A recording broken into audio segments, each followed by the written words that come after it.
इससे पहले ना किसी ने सुनी, ना किसी ने देखी इतनी सटीक भविष्यवाणी। चाल चक्र। नमस्कार, बहुत स्वागत है आपका। आप देख रहे हैं चाल चक्र और मैं हूं आपके साथ शैलेंद्र पांडे। बृहस्पतिवार के दिन कुछ अनूठा होना चाहिए और बात कुछ ऐसी होनी चाहिए जो बृहस्पति से जुड़ी हुई हो। बृहस्पति की 3 अद्भुत चीजों की बात करेंगे जिनका सटीक प्रयोग करके आप बृहस्पति से फायदा ले पाएंगे। बेहद सरल सी चीजें हैं, इजीली एक्सेसिबल हैं, आसानी से उपलब्ध हो जाती हैं, लेकिन इनके फायदे बड़े जबरदस्त होते हैं। क्या है वो चीजें? चाल चक्र में आज किन चीजों पर बात करेंगे? सबसे पहले आपको बताएंगे कि हल्दी से नजर दोष कैसे दूर होता है। पहली चीज हल्दी। फिर आपको बताएंगे कि केसर के प्रयोग से कैसे मजबूत होती है वाणी की शक्ति। दूसरी चीज है केसर। और तीसरी चीज है केला। केले से कैसे डिप्रेशन छूमंतर हो जाता है। यानी बात हल्दी की, केसर की और केले की। इसके अलावा आपकी राशियों की सटीक भविष्यवाणी पहुंचेगी आप तक और आप जान पाएंगे आज का शुभ पहर। तो कार्यक्रम की शुरुआत करते हैं। सबसे पहले जान लेते हैं आज का पंचांग। आज तिथि है पौष मास के शुक्ल पक्ष की सप्तमी तिथि। आज का नक्षत्र होगा उत्तरा भाद्रपद नक्षत्र। चंद्रमा आज मीन राशि में संचरण करेंगे और चंद्रमा के इस चाल के आधार पर हम आपके दिन का आकलन करेंगे। राहु काल का समय, जिसमें कोई भी नया और शुभ कार्य नहीं करेंगे, वो समय होगा दोपहर के 1:30 से तकरीबन 3 बजे तक। और दक्षिण दिशा की तरफ यात्रा करने की आज मनाही होगी। बेहतर होगा दक्षिण की तरफ यात्रा न करें, लेकिन अगर यात्रा करना जरूरी है, मजबूरी है, तो जरा सी पीली सरसों खाकर और भगवान का स्मरण करके अगर यात्रा करेंगे तो मुश्किल से बचे रहेंगे। तो बृहस्पति की 3 चीजें हल्दी, केसर और केला, इन तीनों पर विशेष प्रकाश डालने की कोशिश करते हैं। सबसे पहले जानते हैं हल्दी के बारे में। ये जानते हैं कि हल्दी का धर्म के मामले में, ज्योतिष के मामले में और हमारे जीवन में क्या विशेष महत्व है। देखिए, हल्दी एक विशेष प्रकार की औषधि है, एक मेडिसिन है। और इस मेडिसिन के अंदर, इस औषधि के अंदर दैवीय गुण होते हैं।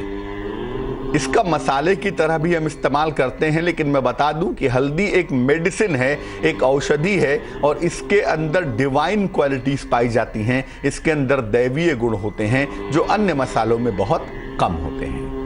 ये खाने के स्वाद को तो बढ़ाती ही है, लेकिन इसके अलावा हल्दी के प्रयोग से आप अपनी जीवन में संपन्नता भी ले आते हैं। आपको पता नहीं होता, लेकिन जब आप हल्दी का इस्तेमाल करते हैं तो आपके जीवन में संपन्नता आनी शुरू हो जाती है। मुख्य रूप से हल्दी विषरोधक होती है, टॉक्सिन्स को, विष को दूर कर देती है। हल्दी भी कुछ कुछ जगहों पर विष स्वयं होती है, इसीलिए विष को दूर करती है, जहर को नष्ट करती है। और जो हल्दी की सबसे बड़ी खूबी है वो ये है कि ये निगेटिव एनर्जी को भी नष्ट कर देती है, नकारात्मक ऊर्जा को भी दूर कर देती है।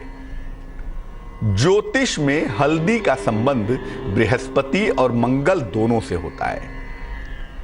अगर आप कच्ची हल्दी लेंगे, उसका छिलका उतारेंगे तो हल्दी थोड़ी सी नारंगीपन लिए हुए होती है, वो हल्दी होती है मंगल वाली। और जो सूखी हुई हल्दी होती है वो पूरी तरह से पीली होती है, सूखकर पीली हो जाती है। इसका संबंध होता है बृहस्पति से। वैसे तो काली हल्दी भी होती है, लेकिन ज्यादातर जिस हल्दी का इस्तेमाल करते हैं वो हल्दी होती है सूखी हुई, यानी जुपिटर। और कच्ची हल्दी ऑरेंजिश टोन की होती है, ये होती है मंगल। यानी हल्दी के पीछे जो 2 ग्रह मुख्य रूप से जिम्मेदार होते हैं वो होता है मंगल और बृहस्पति। और ज्यादातर हम अपने जीवन में पाउडर के रूप में, सूखे रूप में, चूंकि सूखी हुई हल्दी का इस्तेमाल करते हैं, पीली हल्दी का इस्तेमाल करते हैं, इसलिए मोटे तौर से हम ये कह सकते हैं कि हल्दी बृहस्पति से एसोसिएटेड है, बृहस्पति से जुड़ी हुई है। सामान्य जीवन में, जनरल लाइफ में हल्दी का प्रयोग कैसे करें, हल्दी का प्रयोग किस प्रकार किया जाए कि उससे लाभ होगा। क्योंकि जैसा मैंने आपको पहले बताया कि हल्दी एक दैवीय मसाला है, एक डिवाइन मसाला है, एक डिवाइन औषधि है, और ये गुण हर मसाले में नहीं पाया जाता।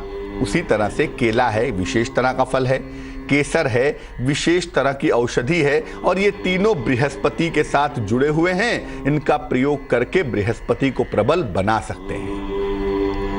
अब ये जानते हैं कि हल्दी का जो प्रयोग है वो किस प्रकार से लाभकारी होता है। हम खाने में, सब्जियों में, दाल में तो हल्दी डालते हैं, लेकिन सामान्य रूप से हल्दी का कैसे प्रयोग करें कि हमें विशेष फायदा हो, विशेष लाभ हो।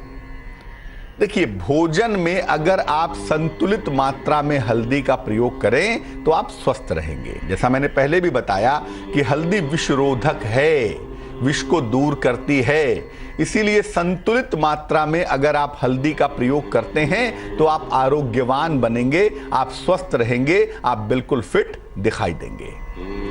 महिलाएं, कोई भी महिला हो, जिसकी शादी ना हो रही हो ऐसी महिला हो, या जिसका शादीशुदा जीवन ठीक ना हो ऐसी महिला हो, यानी विवाहिता हो या अविवाहिता हो, ऐसी महिलाएं अगर सूर्य को हल्दी मिलाकर जल अर्पित करें तो विवाह की बाधाएं दूर होंगी।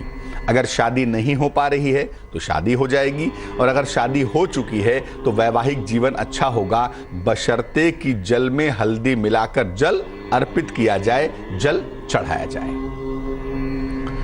अगर पेट की कोई समस्या है, ज्यादा समस्या रहती है, या कैंसरस प्रॉब्लम है, कैंसर जैसी समस्या है, तो ऐसी दशा में बृहस्पतिवार के दिन हल्दी का दान करना चाहिए।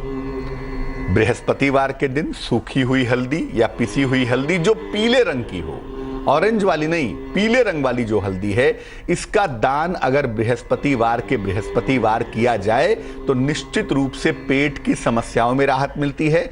और अगर आप कैंसर जैसी गंभीर बीमारी से जूझ रहे हैं तो उस बीमारी में भी सुधार होता हुआ दिखाई देता है। अगर आप रोज सुबह स्नान करने के बाद हल्दी का तिलक लगाएं, माथे पे लगाएं या कंठ पे लगाएं, तो ऐसा करने से आपकी वाणी को शक्ति मिलेगी, आप अच्छा बोल पाएंगे, आपका प्रेजेंटेशन अच्छा होगा, और आपकी सात्विकता बढ़ेगी। जिनके अंदर निगेटिविटी बहुत है, जिनके अंदर नकारात्मकता बहुत है, ऐसे लोगों को हल्दी का तिलक लगाना चाहिए। अगर आप हल्दी की माला से मंत्र जप करें तो आप अत्यधिक बुद्धिमान और ज्ञानवान हो जाएंगे। हल्दी की जो माला है अमूमन 2 मंत्रों में विशेष रूप से इस्तेमाल होती है। एक होता है गायत्री मंत्र और एक होता है मां बगलामुखी के मंत्र। तो अगर मां बगलामुखी के मंत्रों को या गायत्री मंत्र को हल्दी की माला से आप जपें अन्य किसी माला की तुलना में, तो आप बहुत ज्यादा बुद्धिमान होंगे, बहुत ज्यादा ज्ञानवान होंगे, जीवन की मुश्किलें दूर होंगी, और जिस उद्देश्य से आप मंत्र जप कर रहे हैं वो उद्देश्य आपका शीघ्र पूरा होगा, वो उद्देश्य आपका शीघ्र ठीक हो जाएगा। मामला विवाह का हो या किसी भी शुभ अवसर का हो, हल्दी का उबटन लगाकर स्नान करना चाहिए ताकि आप नजर दोष से और नकारात्मक ऊर्जा से बचे रहें। शादी विवाह में लड़के और लड़की को हल्दी लगाई जाती है, उसके पीछे कोई रूढ़िवादिता नहीं है, कोई दकयानुसी बात नहीं है। हमारे आचार्य जानते थे कि घर में बहुत सारे लोग आएंगे, घर में बहुत सारे मेहमान होंगे, लोगों की नज़र कैसी भी हो सकती है, लोगों की सोच हो सकता है नेगेटिव हो, लड़के या लड़की को नज़र न लग जाए या उनके ऊपर नेगेटिव एनर्जी का असर न हो जाए, इसलिए उनको हल्दी लगाई जाती है ताकि पूरी तरह से नेगेटिव एनर्जी उनके शरीर से निकल जाए। और इसीलिए आप सामान्य रूप से भी अपने रसोई से हल्दी निकालकर बाथरूम में पाउडर रख लीजिए, रोज सुबह नहाने के पहले जरा सा हाथ में लेके शरीर पे लगाइए और नहाना शुरू करिए। एक तो आप तेजस्वी हो जाएंगे, बहुत बड़ी बात है, और दूसरा ये है आपके ऊपर किसी भी तरह की निगेटिव एनर्जी का असर नहीं होगा अगर आप हल्दी का उबटन लगाकर स्नान करते हैं। तो हल्दी बड़ी कमाल की चीज है, और इसीलिए हल्दी का तिलक लगाने से, हल्दी का प्रयोग करने से, हल्दी के संपर्क में रहने से जो सबसे बड़ा फायदा होता है वो यही है कि आप निगेटिव एनर्जी से, नकारात्मक ऊर्जा से, नजर लगने से, तंत्र मंत्र से, टोने टोटके से बचे रहते हैं। बृहस्पति की दूसरी अद्भुत चीज है केसर, सेफरन। केसर का ज्योतिषीय महत्व क्या है और सामान्य महत्व क्या है, ये भी जान लेते हैं। देखिए, केसर भी एक औषधि है, एक सुगंधित औषधि है और इसके अंदर चमत्कारी गुण पाए जाते हैं। केसर एक बेहद सुगंधित चीज है। आप देखिए, केसर का इस्तेमाल अगर आप करिए खाने में, दूध में, एक अलग सी ब्लेंड आ जाती है ना, एक अलग सी खुशबू आ जाती है। तो केसर के अंदर चमत्कारी गुण पाए जाते हैं। ये खाने के अंदर रंग का निर्माण कर देता है, केसर स्वाद पैदा करता है और सुगंध पैदा करता है। मुख्य रूप से केसर एक गर्म औषधि है। इसका जो प्रभाव है, जो इफेक्ट है शरीर पर, वो गर्म होता है, वो काफी तेज होता है और ये शरीर में रक्त का प्रवाह भी तेज कर देता है। आप केसर का इस्तेमाल करते हैं तो आपका ब्लड सर्कुलेशन बहुत ज्यादा तेज हो जाता है, बहुत ज्यादा तीव्र हो जाता है। ज्योतिष में केसर भी शुद्ध रूप से बृहस्पति से संबंध रखता है और बृहस्पति संबंधी चीजों को कंट्रोल करने में केसर की बड़ी भूमिका होती है, केसर का बड़ा रोल होता है। अब ये जानते हैं कि केसर के चमत्कारी प्रयोग क्या हैं, केसर का इस्तेमाल कैसे करना चाहिए, इसका तरीका क्या है। देखिए, अगर बृहस्पति आपको समस्या दे रहा हो, कुंडली में जुपिटर खराब हो, तो केसर का तिलक लगाना बहुत अच्छा होगा। केसर के 2-4 धागे ले लें, पानी में लेके उंगली से मसल लें उसको और उसका तिलक अपने माथे पे या अपने कंठ पे लगाएं। ऐसा करने से अगर कुंडली में बृहस्पति निगेटिव है, अगर कुंडली में बृहस्पति कमजोर है, तो केसर का तिलक लगाने से बृहस्पति की जो निगेटिविटी है, बृहस्पति की जो नकारात्मकता है, वो दूर हो जाएगी। अगर ज्ञान प्राप्ति में समस्या आ रही है, आप पढ़ाई करते हैं, डिग्रीज नहीं मिल पाती या बार बार एजुकेशन में हर्डल आ रहे हैं, तो दूध में 2-4 धागे केसर के मिला के पीना चाहिए। खासतौर से सर्दियों में तो जरूर पीना चाहिए। ऐसा करने से ज्ञान का जो पक्ष है वो बहुत ज्यादा अच्छा हो जाता है, बहुत ज्यादा उत्तम हो जाता है। अगर आप गंजेपन की समस्या से परेशान हैं, बाल झड़ रहे हैं और चलते चले जा रहे हैं, गंजापन दूर नहीं हो रहा है, तो दूध में मुलैठी एक लकड़ी होती है, अमूमन गले की समस्याओं के निवारण के लिए मुलैठी का खूब इस्तेमाल होता है। दूध में मुलैठी मिलाकर पीस लीजिए और इसमें जरा सी केसर मिला के अपने सर पर इसका लेप करिए। उन जगहों पर जहां जहां से बाल उड़ रहे हैं, जहां जहां से गंजापन आ रहा है, तो निश्चित रूप से लाभ होगा। अगर बृहस्पति की वजह से मोटापा बढ़ रहा हो, तो थोड़े से केसर का प्रयोग गुलाब की पंखुड़ी के साथ करें। गुलाब की एक पंखुड़ी लेके 2-4 धागे केसर के रख के सुबह खाली पेट खाना शुरू कर दीजिए। हालांकि याद रखिए कि अगर आप पेट के मरीज हैं, डाइजेशन खराब रहता है, तो ये प्रयोग मत करिएगा। लेकिन अगर डाइजेशन ठीक रहता है और मोटापे से परेशान हैं, तो गुलाब की पंखुड़ी के साथ सुबह केसर के 2-4 धागे खाली पेट लीजिए, इससे आपको लाभ होगा। अगर आपको अपनी वाणी की शक्ति बढ़ानी हो, अगर आप चाहते हैं कि आप ऐसा बोलें कि दुनिया सुने, आप अद्भुत बोलना चाहते हो, आप बहुत अच्छा बोलना चाहते हो, आप वाणी की शक्ति को मजबूत करना चाहते हो, तो केसर से अपनी जबान पर, अपने टंग पर ऐंग लिखवाइए। ऐंग मतलब ज्ञान का बीजाक्षर है। दुनिया का सारा ज्ञान अगर हम एक अक्षर में समेटें तो वो अक्षर होगा ऐंग। तो किसी विद्वान आदमी से या किसी विद्वान महिला से या किसी वृद्ध व्यक्ति से जो सात्विक हो, अपनी जबान पर केसर को पानी में घोल लें और लकड़ी से या चांदी की सलाई से अपनी जबान पर ऐंग लिखवाएं किसी शुभ मुहूर्त में। ऐसा करने से कहते हैं कि निश्चित रूप से वाणी की शक्ति बढ़ती है, ज्ञान में, सृजन में सुधार होना शुरू हो जाता है। अब बात करते हैं केले की। हम सब जानते हैं, तकरीबन आप भी जानते, मैं भी जानता हूं कि केला बृहस्पति से जुड़ा हुआ मामला है। इसीलिए जब बृहस्पति कमजोर होता है तो कहते हैं कि केले की पूजा करो, बृहस्पति खराब होता है तो कहते हैं केले का दान करो। यानी केला बृहस्पति के साथ एसोसिएटेड है और ये बात हम सब बचपन से जानते हैं। केले का पौधा बृहस्पति को मजबूत करने के लिए लगाया जाता है और केला खाया भी जाता है और खिलाया भी जाता है। तो केले का ज्योतिष में विशेष महत्व है। अगर आप ये समझना चाहें, ये बृहस्पति का फल है और बृहस्पति से जुड़ी हुई समस्याओं के निराकरण में केले की बड़ी भूमिका होती है। तो केला बेहद महत्वपूर्ण है, बहुत इंपॉर्टेंट है। आइए आपको बताते हैं कि केले का ज्योतिष में और बृहस्पति के साथ क्या संबंध है, क्या महत्व है। केला एक अद्भुत फल है। बाकी फलों में मैं नहीं कहता कि सेब अच्छा फल नहीं है, लेकिन केला एक बहुत अच्छा फल है। ये औषधीय फल है, इसको कच्चा भी खा सकते हैं और पका हुआ केला भी खाया जा सकता है। अब देखिए क्या ग्रहों का जो कनेक्शन है वो कितना जबरदस्त होता है। पका हुआ केला बृहस्पति है और कच्चा केला बुध है, और यकीन मानिए बुध और बृहस्पति में 36 का आंकड़ा होता है। यानी जब केला कच्चा होगा, हरा होगा, तो ये होगा मरकरी, ये होगा बुध। तो इसके अंदर वो प्रॉपर्टीज होंगी जो बुध को बेहतर करती होंगी, जैसे स्किन की डिजीज को ठीक कर देगा, वाणी की शक्ति को बेहतर कर देगा, दिमाग को ताकत देगा। और जब ये पका हुआ केला हो जाएगा तो ये बृहस्पति हो जाएगा, मीठा जब हो जाएगा तो ये केला आपके ज्ञान के पक्ष को अच्छा करेगा, आपके धर्म के पक्ष को अच्छा करेगा, और बृहस्पति संबंधी जो समस्याएं हैं उनको दूर करेगा। केले की जो मिठास है वो मंगल होती है, और इसका जो रंग होता है, कलर होता है येलो, चटक पीला, खूबसूरत सा फल होता है, ये होता है बृहस्पति। केला जितना घुलता जाएगा, केला 2-4 दिन में पिलपिला हो जाता है, घुलने लगता है, एकदम घुलना शुरू हो जाता है। जितना ही केला घुलता जाएगा उतना ही मंगल के नजदीक होगा, और केला जितना ही ताजा होगा, जितना ही पीला होगा, उतना ही जुपिटर होगा, उतना ही बृहस्पति होगा।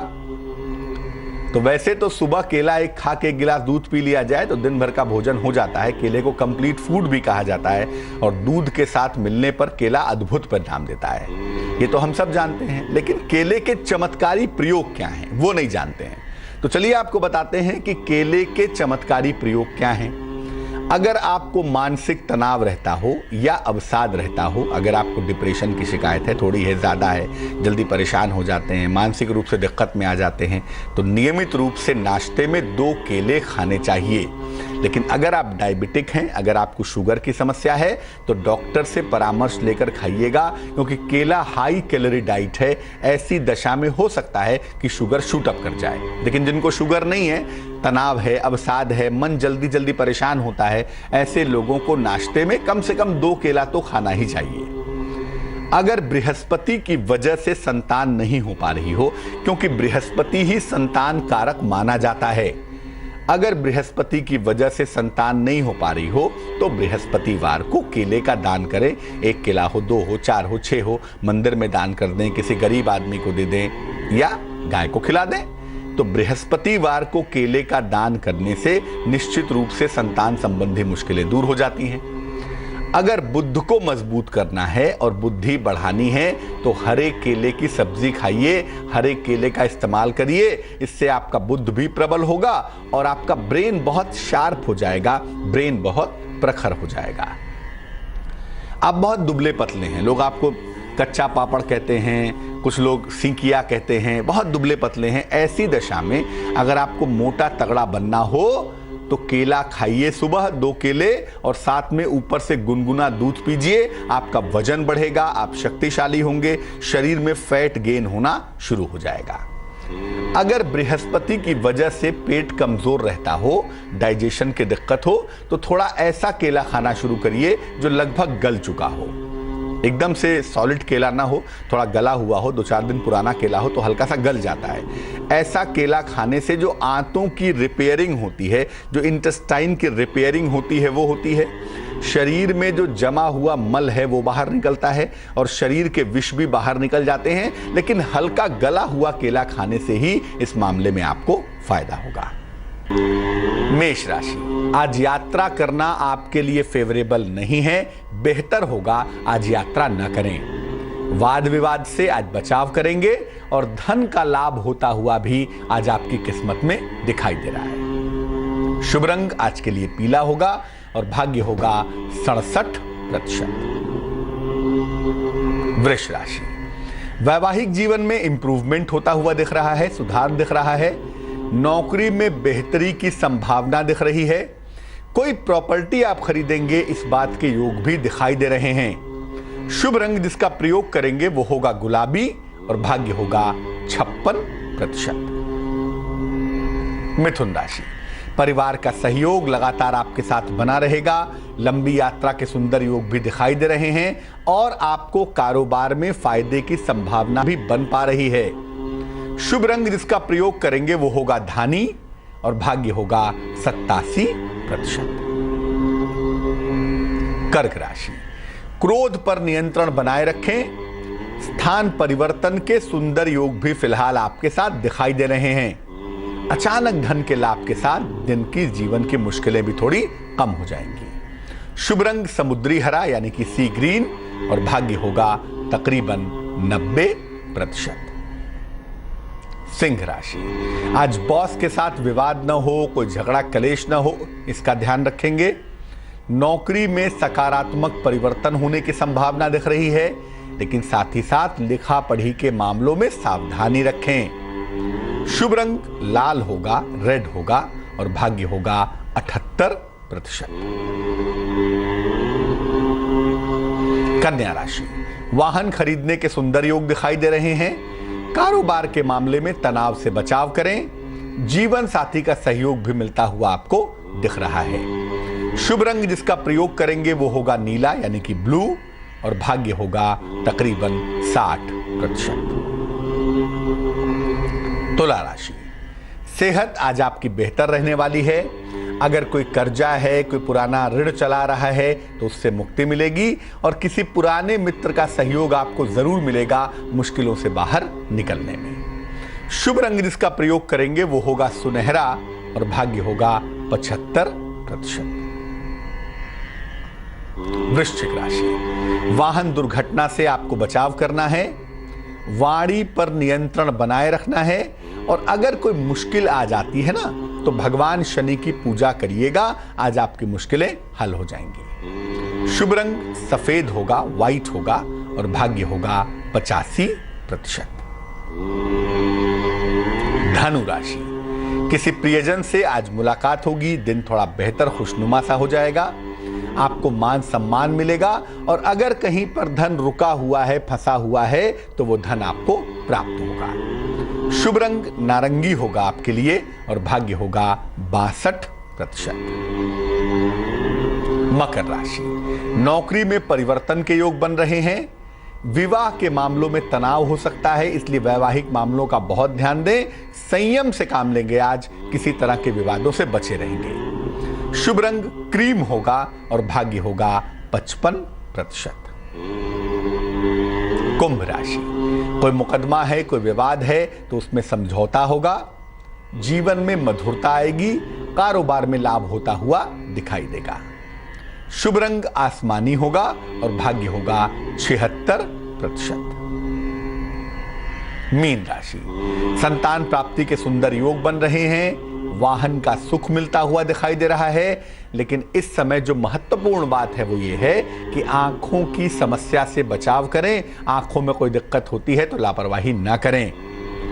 शुभ रंग जिसका इस्तेमाल करेंगे वो होगा जामुनी और भाग्य होगा 50%। एक दर्शक जुड़ रही हैं लखनऊ से, पूनम है हमारे साथ।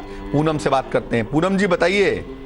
जी नमस्ते पंडित जी। बहुत नमस्कार, बताइए क्या मुश्किल है? जी हमारी बेटी का है, शादी के लिए हम जानना चाहते हैं कि कब होगी। डेट ऑफ बर्थ क्या है बेटी की? जी 11 अक्टूबर। 11 अक्टूबर कौन से साल में? 90। 11 अक्टूबर 1990। समय बताइए। जी 9:05। सुबह या शाम? जी सुबह में। और कहाँ पे जन्म हुआ है? लखनऊ में। क्या नाम है बेटी का? वर्तिका सिंह। वर्तिका। और आप जानना चाहती हैं कि वर्तिका का विवाह कब होगा? जी और नौकरी भी। आपकी बेटी वर्तिका की जो कुंडली हमारे सामने बनती है, ये कुंडली बनती है वृश्चिक लग्न की और वर्तिका की जो राशि बनती है वो बनती है मिथुन। महादशा चल रही है शनि की और अंतरदशा फिलहाल इनकी चल रही है राहु की। देखो पहली बात तो ये है कि अष्टम भाव थोड़ा सा गड़बड़ दिखाई दे रहा है और अष्टम भाव भी गड़बड़ है, सप्तम भाव का मालिक भी गड़बड़ है। ऐसी दशा में विवाह तुरंत तो बनते, कम से कम 1 वर्ष तक रुकना पड़ेगा। 2018 में इनकी शादी होने की संभावना ज्यादा प्रबल है। 2018 के अप्रैल के बाद अगर आप कोशिश करें तो इनका विवाह हो सकता है, उसमें कोई दिक्कत नहीं है। 2 बातें बहुत महत्वपूर्ण हैं। एक तो ये कुंडली मांगलिक है, सप्तम स्थान में 7वें खाने में मंगल बैठा है और दूसरा शुक्र नीच राशि में बैठा हुआ है, शुक्र नीचस्थ है। तो ये कॉम्बिनेशन ये बता रहा है कि विवाह करने में अगर लापरवाही की जाए, अगर विवाह करने में जल्दबाजी की जाए, तो हो सकता है वैवाहिक जीवन बहुत अच्छा ना हो। तो जब भी विवाह का निर्णय लिया जाए, जब भी विवाह के बारे में सोच विचार किया जाए, तो जरा सोच समझकर ही निर्णय लिया जाए, वही इनके लिए बेहतर होगा। तो 2018 में वैसे भी शादी होगी, लेकिन फिर भी मैं ये ज़रूर कहूँगा कि कुंडली मिलाकर लड़का कैसा है, उसका बैकग्राउंड कैसा है, बाकी चीज़ों की जांच पड़ताल करके ही शादी करनी चाहिए। जहाँ तक करियर का प्रश्न है, टीचिंग जॉब की कुंडली है ये 100%। टीचिंग जॉब में कोशिश करें या बैंकिंग की नौकरी का प्रयास करें तो वो संभावना इनके लिए इस साल बेहतर बन रही है। 2017 में इनको बैंकिंग सर्विसेज में या टीचिंग सर्विसेज में नौकरी मिल सकती है। कुंडली में स्वास्थ्य का मामला बहुत अच्छा नहीं है और स्वभाव का मामला भी बहुत अच्छा नहीं है। तो स्वास्थ्य को और स्वभाव को बेहतर करने के लिए 2 उपाय करने की मैं सलाह दूंगा। एक, इनको मोती पहना दीजिए, वजन में तकरीबन 12 से 14 रत्ती की मोती, चांदी की अंगूठी में, सीधे हाथ की छोटी उंगली में सोमवार की रात्रि को इनको एक मोती पहनानी चाहिए।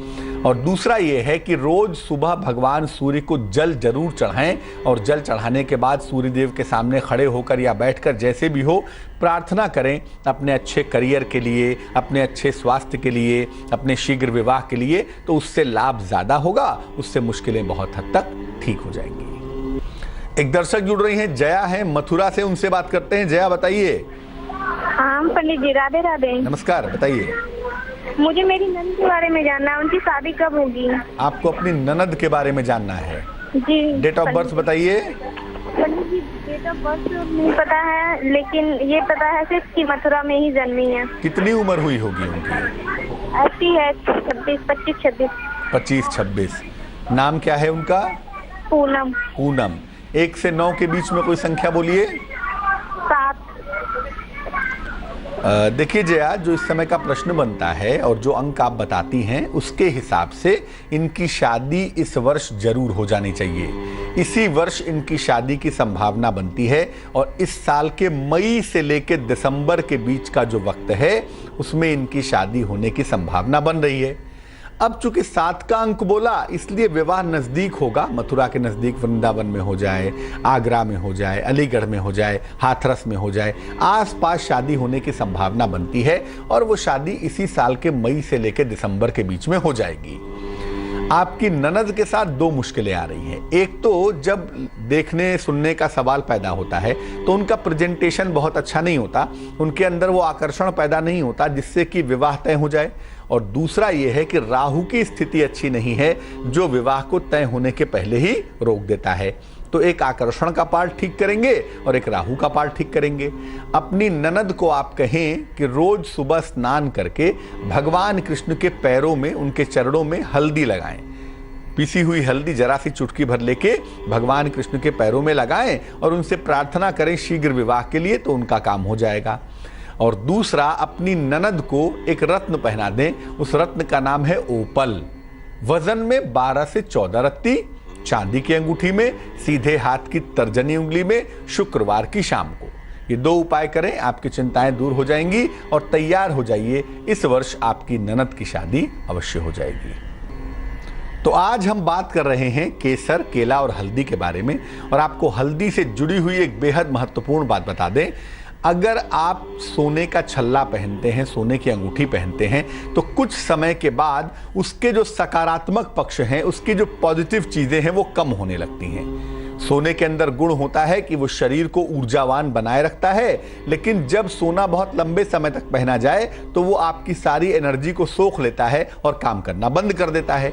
ऐसी दशा में जरा सा पानी में हल्दी घोलकर अगर सोने की सफाई कर दी जाए, अगर गोल्ड की सफाई कर दी जाए, तो सोना सुंदर हो जाता है, सोना चमकने लगता है और सोने की जो एनर्जी है वो दोबारा वापस आनी शुरू हो जाती है। एक दर्शक जुड़ रही हैं, मुंबई से अर्चना है हमारे साथ, उनसे बात करते हैं। अर्चना जी बताइए। हाँ, मेरा डेट ऑफ बर्थ है 2 अप्रैल 1987। समय बताइए। 10:45 मॉर्निंग। कहाँ पे जन्म हुआ है?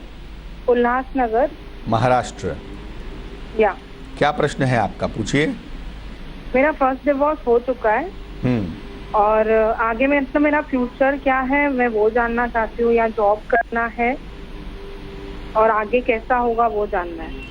अर्चना, कुंडली बनती है वृषभ लग्न की, राशि भी वृषभ है आपकी, और कुंडली का सबसे महत्वपूर्ण ग्रह शनि कुंडली के 7वें खाने में बैठा हुआ है। तो एक बात तो निश्चित है कि आपकी सेकंड मैरिज होगी, आपका एक अच्छा करियर होगा जो जीवन में आपको सफलताओं तक ले जाएगा। लेकिन जब चंद्रमा शनि से पीड़ित हो तो जीवन की एक स्थिति ऐसी आती है जब व्यक्ति को मानसिक परीक्षा देनी पड़ती है, और वो मानसिक परीक्षा 2011 से लेकर 2015 तक आप दे चुकी हैं।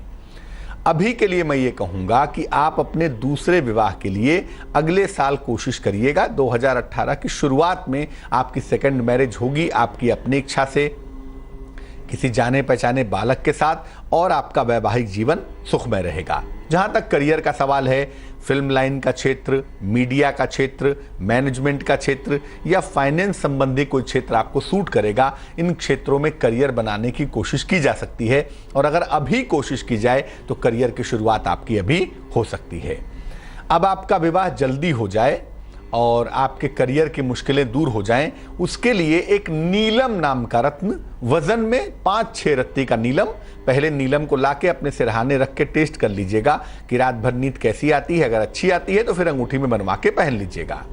एक नीलम वजन में 5-6 रत्ती चांदी की अंगूठी में, लेफ्ट हैंड की उल्टे हाथ की बीच वाली उंगली में, शनिवार की रात को आप पहन लीजिएगा।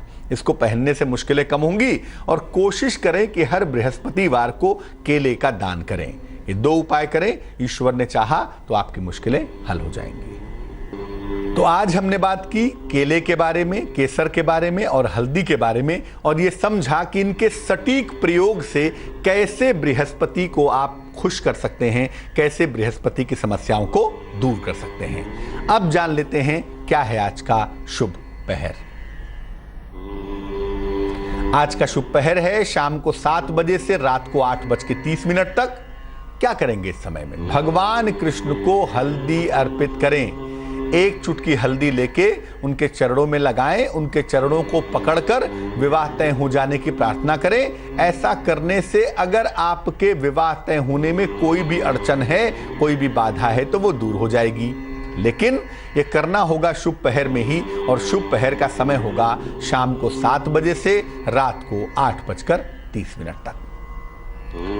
तो आज के लिए चाल चक्र में बस इतना ही। मुझे दीजिए इजाजत। आगे देखिए रिश्तों की कहानी संजय सिन्हा के साथ। नमस्कार।